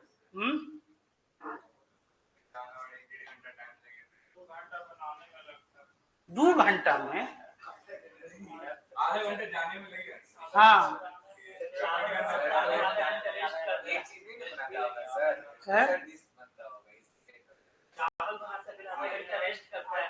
नहीं, वो तो रेस्ट जरूरी है, मान लीजिए कि हाँ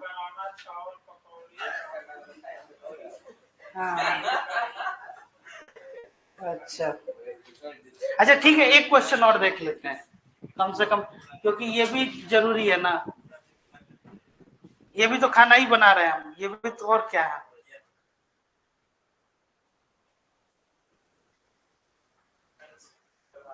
तो ये वही तो करवा रहे हैं, तो ये कौन सा मैम ठीक। हाँ इस चैप्टर से आपको मतलब पूरा करवा देंगे, और उसमें भी एक 3:30 बजे भी हम लोग स्टार्ट किए हुए हैं ना, उसमें भी हो जाए। चलिए एक और क्लास बता देते हैं आप लोग को, हालांकि ये अभी आप लोग को पढ़ाया नहीं है, फिर भी इसमें बहुत ज्यादा डिटेल में नहीं है। ये लास्ट ईयर का ही क्वेश्चन है 2023 का। इन द कॉन्टेक्स्ट ऑफ फिनांस देखिए कहां से क्वेश्चन पूछा जा रहा है, इससे रेंज में। कई बार होता क्या है कि पढ़ाई पढ़ रहे हैं, एग्जाम में गए तो सर पूरा पढ़े, नोट्स पढ़े, ये पढ़े वो पढ़े, एग्जाम में जो क्वेश्चन आ रहा है वो सर हवाई नहीं लग रहा है। तो जो रेलिवेंट टॉपिक है ना, जैसे कि day by day question paper भी अपने को अपडेट हो रहा है, बात समझ में आ रही है। ये ऐसा नहीं है कि आप 10 साल पुराना किताब और वो कॉन्सेप्ट पढ़ के आइएगा तो आप क्वेश्चन कर पाइएगा, बिल्कुल नहीं। ये जो पेपर्स होते हैं खासकर से इकोनॉमिक्स हो गया या फिर, और इकोनॉमिक्स में भी खासकर ये बैंकिंग फाइनेंस जो है आप, और ऐसा नहीं है कि हम लोग जो आईबीसी पढ़े, इंसॉल्वेंसी बैंक्रप्सी कोड या और भी जो फाइनेंशियल जो डेवलपमेंट हो रहा है इसको हम लोग हवा में पढ़ रहे हैं, नहीं। यही क्वेश्चंस जो है आपके अब पूछे जा रहे हैं। अब ट्रेडिशनल क्वेश्चंस को कम किया जा रहा है। आप इस साल का भी पेपर देख लीजिए, सिंडिकेट लोन, और यहाँ से क्वेश्चन पूछा जा रहा है। जो बैंकर से भी आप कई लोगों से पूछिएगा तो उसमें भी जो अपडेट नहीं है वो शायद ही लोग उसका आंसर कर पाए। आई बात समझ में? तो आपको देखिए किस स्तर तक जा रहा है एग्जाम, आपको वैसे ही प्रिपरेशन का भी लेवल ले जाना होगा। मतलब ये नहीं कि 2-3 वही जो गाइड बुक आप लोग जाने हुए और कि हमको पूरा याद है तो उससे क्वेश्चन होगा, नहीं। उससे क्या हो जाएगा, फिर मुश्किल हो जाएगा आपको डे बाय डे जो है। ये देखिए लास्ट ईयर का क्वेश्चन है, आपको बता देते हैं। In the context of finance the term beta, alpha beta gamma आप जानते हैं ना, ये वही बीटा है। ये term beta refers to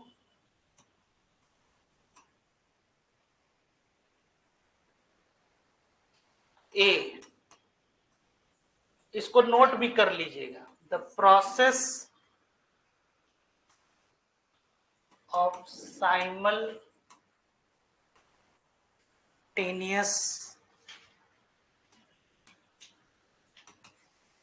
buying and selling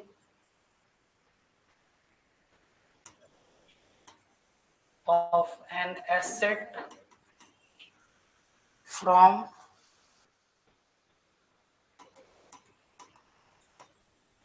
different platforms। A, B क्या है, an investment strategy of portfolio managers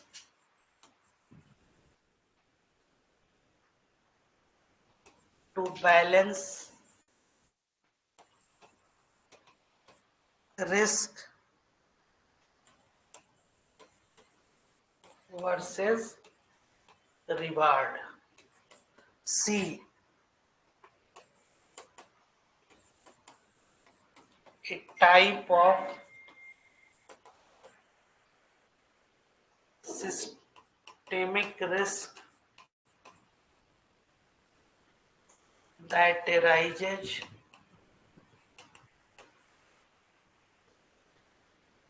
where perfect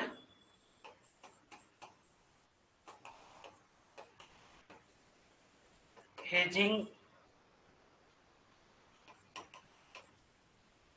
is not possible। D, a numeric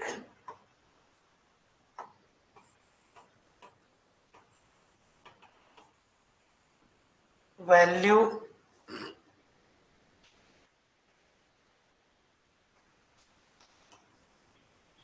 that measure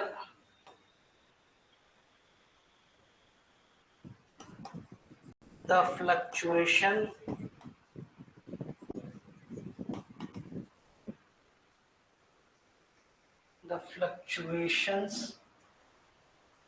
S of a stock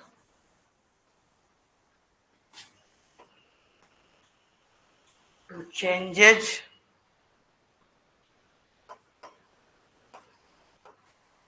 the overall stock market. बताइए, ये जो question है UPSC 2023 ये last year का question है।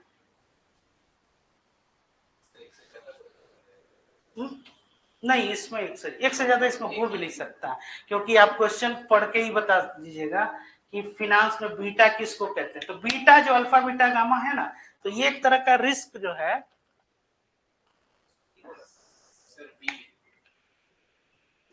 नहीं देखिए क्या इसमें ये अनुमान नहीं लग सकता है अगर आप इसको नहीं जान रहे तो, है ना। ये सीधे रेफर वही कर रहा है, हम केवल बताने के पर्पज से हम क्यों ये क्वेश्चन पूछे ये आपको बताना।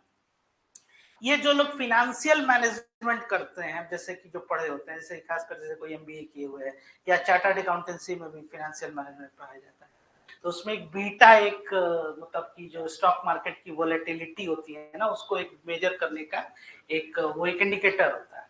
एक इक्वेशन भी होता है जैसे कि रिस्क फ्री रेट और फिर उसमें मार्केट रिस्क प्रीमियम, जब उसको सब्ट्रैक्ट कीजिएगा तो ऐसे स्टॉक्स जो हैं जो स्टॉक के वोलेटिलिटी से क्या होते हैं, बाहर होते हैं। जैसे मान लीजिए कि स्टॉक में जो भी मूवमेंट है वो नहीं हो रहा है, तो गवर्नमेंट सिक्योरिटीज या गिल्ट एज सिक्योरिटीज जो है उसको, उसमें क्या है कि जब अगर रिस्क जीरो भी है, तो उसमें क्या है कि रिस्क जीरो है। जब आपको नहीं समझ में आ रहा है तो क्या कीजिए, आप गवर्नमेंट सिक्योरिटीज ले लीजिए, उसकी वोलेटिलिटी नहीं है। इसी वोलेटिलिटी को ये क्या करता है, बीटा जो एक मेजर करने का एक आपका इंडिकेटर जो है ये हो गया, ठीक है ना। बीटा ज्यादा रहेगा, मान लीजिए कि अगर एक से ज्यादा है बीटा, तो इसका क्या मतलब कि बहुत ज्यादा जो है वो क्या है, वो रिस्कियर है। और नीचे रहेगा, तो ये जो उस रिस्क को ये क्या करते हैं, ये मेजर करते हैं। लेकिन अब इस चीज को समझिए कि ये क्वेश्चन जो है ये जनरल स्टडी का ये क्वेश्चन है, हम आपको ये बताने की कोशिश कर रहे हैं कि कहाँ तक लेवल जो है ये लोग ले जा रहे हैं। और खासकर ये इकोनॉमिक्स के सेक्शन में, और इकोनॉमिक्स कहने के लिए ये क्या हार्डकोर फाइनेंस का है, समझ में आ रहा है। सीएपीएम मॉडल होता है, कैपिटल एसेट प्राइसिंग मॉडल, ये वही से क्वेश्चन। तो अब केवल कम से कम अवेयरनेस, तो अब देखिए कि फिनांस लिख ही रहा है कि ये टर्म बीटा क्या है, तो the process of simultaneous buying and selling of an asset from a different platform, ये नहीं है। ये जो बेसिकली इसको आर्बिट्राज कहते हैं, एक जगह से खरीदा दूसरे जगह बेच दिया और दोनों के बीच का जो डिफरेंस है उसको आर्बिट्राज करते हैं। दूसरा टर्म होता है हेजिंग, एक और इसमें आया। हेजिंग का मतलब है, हेज मतलब क्या होता है, एक तरह से आप मतलब जैसे एक ऑब्स्टेकल लगा दिए, जैसे कि बांध नहीं होता है कि नदी का फ्लो आ रहा है पानी, तो आप क्या की एक तरह से हेज कर दिए, मतलब बाड़ा जो लगाते हैं, है ना।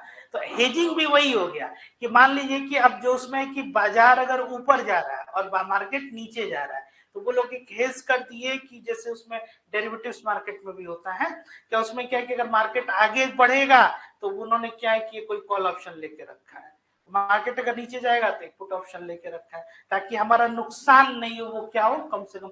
हेज फंड्स भी आप लोग पढ़ते होंगे न्यूज़पेपर में कि ऐसे बहुत सारे हेज फंड्स जो है ये उस पे फंक्शन करते हैं। तो अब वो है जी, तो an investment strategy for portfolio manager. Portfolio manager किसको कहते हैं, कल ही बता रहे थे, पोर्टफोलियो पीएमएस सर्विसेज जो है, पोर्टफोलियो मैनेजमेंट सर्विसेज जो है, जैसे आपके फंड्स हैं, मान लीजिए आपके पास 1 करोड़ का फंड है, तो उस पर क्या है, उस पोर्टफोलियो को जैसे कई स्टॉक में वो इन्वेस्ट किया है, जैसे आईटी इंडस्ट्री में लिया, बैंकिंग सेक्टर में मान लीजिए उसने इन्वेस्ट किया, मेटल इंडस्ट्री में इन्वेस्ट किया, और उसी के रिटर्न को वो क्या कर रहा है, वो मैनेज कर रहा है। तो उसके लिए बहुत सारी जो है ये निवेश की क्या होती है, रणनीतियां होती है। तो portfolio manager balance risk versus reward, ये भी गलत है। अब आ जाइए, a type of systemic risk that arises where perfect hedging is not possible। perfect hedging जो ये वर्ड है, मतलब कि क्या है, वहां पे ये भी नहीं है, इससे रिलेटेड नहीं है, ये होता है सिस्टमेटिक रिस्क को ही मेजर करने का है, लेकिन ये नहीं जो है ये पॉसिबल नहीं। Numeric value that measures the fluctuation of a stock to changes the overall stock market, this is the right statement। यही आपका आंसर हो गया। अब इसमें यह है कि ऐसे स्टॉक जो है जो आपकी मार्केट की वोलेटिलिटी चाहे कितनी भी हो जाए, लेकिन उनका रिटर्न कांस्टेंट रहता है, तो ऐसे में क्या, जैसे आपका फिक्स डिपॉजिट, आपका ट्रेजरी बिल जो क्या है, वो एक डेट इंस्ट्रूमेंट है, तो जो वोलेटिलिटी से उसको मतलब नहीं है, मतलब उतार चढ़ाव मूवमेंट कुछ भी रहे वो जो है वो चलेगा। जैसे कि आप ऐसे समझिए कि वीरेंद्र सहवाग है, जिस दिन चला उस दिन जो है वो चल गया। लेकिन कुछ ऐसे बैट्समैन से राहुल द्रविड़ टाइप, हर मैच में वो आएंगे, आपको 30, 35, 40, 50 जो है उतना कंट्रीब्यूट करके जाएंगे। तो ये कुछ वैसा ही। ठीक है, तो यहीं पे कंक्लूड करते हैं। जब आप लोग